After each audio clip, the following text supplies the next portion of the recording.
flood watch in effect through late tonight. For Perry, Jackson, and Benton counties, a vigorous upper-level weather system will bring more showers and thunderstorms today and tonight.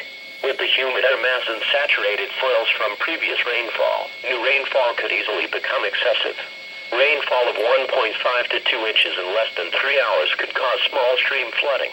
Rainfall of 1 to 1.5 inches in an hour could cause urban or other poor drainage flooding.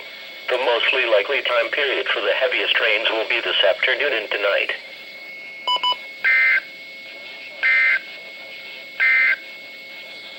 Now looking at